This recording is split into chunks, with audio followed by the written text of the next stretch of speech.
Okay, let's dive into one of the all-time classics of Italian literature, Giovanni Verga's I Malavoglia, which you might know as The House by the Medlar Tree. Now, this isn't just a story about a family. It's a really profound and honestly pretty tough look at the struggle against fate itself. And this quote, it absolutely nails it. We're not here for a fairy tale ending or some hero riding off into the sunset. This novel asks a much harder question. In a world that just seems dead set on crushing you, what does it actually mean to simply endure? All right, so let's set the stage. This is not your romantic, picturesque story of old Italy. Far from it. This is a stark, almost brutally honest look at reality, and it comes from a very specific literary movement. That movement is called Verismo, and you can think of it as a kind of raw, unfiltered realism.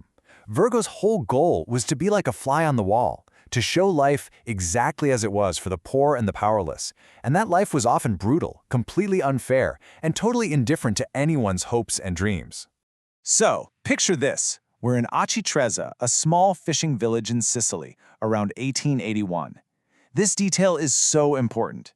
See, Italy had just become a unified country, but for little villages like this, that didn't mean prosperity.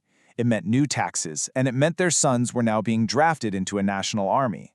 Their world was still all about the ancient struggles, poverty, the sea, and tradition. And at the center of this world, you don't have a single hero. The protagonist of this story is an entire family, the Malavoglia, and the home that is everything to them. And that house, the house by the Medlar Tree, is so much more than just a building. I mean, it's the physical embodiment of their family's honor, their history, their very identity. As you're about to see, losing the house means losing, well, everything. So let's meet the key players. You've got Padron Antoni, the patriarch, the guardian of the old ways. There's his son, Bastianazzo, and then his grandson, who's also named Antoni, and he represents this new, restless generation. You'll want to keep a close eye on the two Antonis, grandfather and grandson, because their conflict is really the heart of the story. And get this, here is the first of many, many tragic ironies. The family's real name is Toscano, but everyone in the village calls them the Malavoglia, which basically means the unwilling ones or the lazy ones. And this could not be further from the truth. These people are incredibly hardworking, which just makes their downfall all the more heartbreaking.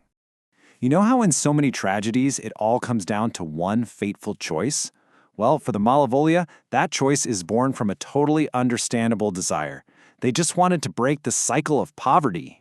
So Padron Antoni does something he normally wouldn't. He breaks from tradition and takes a gamble. He buys a whole shipment of lupins on credit, basically on a loan, hoping he can resell them quickly and make a little profit. It's just a simple business deal, a small step towards a slightly better life. But fate in this book is just a cruel, cruel thing. And what happens next is this horrible domino effect. The lupins get loaded onto their boat, which is ironically named the Providenza. That means Providence. A storm hits, the boat goes down, the cargo is lost, and Bastianazzo drowns. In a single night, their one small hope for a better future becomes a crushing, life-altering debt. And you might think, okay, that's the worst of it, right? Nope. That one disaster wasn't the end. It was just the beginning. What follows is this slow, painful, relentless unraveling of the family. The tragedies just keep piling on. After Bastianazzo dies, another son, Luca, gets killed in a faraway war. The mother, Maruzza, dies from cholera. Then, the ultimate humiliation. They lose the house to the guy who loaned them the money. And finally, driven by shame, their daughter Leah has to flee the village. It's just an absolute storm of misfortune with no end in sight. So while the family's getting torn apart by all these things from the outside, debt, death, disease, it's also starting to implode from within. And it's all because of that classic conflict, the old world clashing with the new. And it all boils down to this clash between the grandfather and the grandson. Padron Antoni represents tradition. His philosophy is, you accept your fate, you work hard, and you put the family above everything else. But young Antoni, he represents modernity. He's been away, he's seen the world, and he comes back and just can't accept this life of backbreaking work for almost nothing. He wants out. But Antoni's rebellion, it doesn't lead him to freedom. His refusal to just accept his lot in life leads him down a dark path to smuggling, which eventually lands him in prison. So in trying to break free from his home, he ends up being exiled from it forever. So after all this chaos, all this tragedy, where does the story leave us? As we get to the end, one thing is crystal clear. There are no real winners here. It's bittersweet, to say the least. I mean, let's be blunt. After years of suffering, the Malavoglia family is basically destroyed. They're dead, gone, or disgraced. It's a shadow of what it once was. And yet, that central symbol, the one thing that defined them, it survives. It's Alessi, the quiet youngest son, the one who always clung to the old ways, who eventually, through sheer hard work and sacrifice, manages to buy back the house.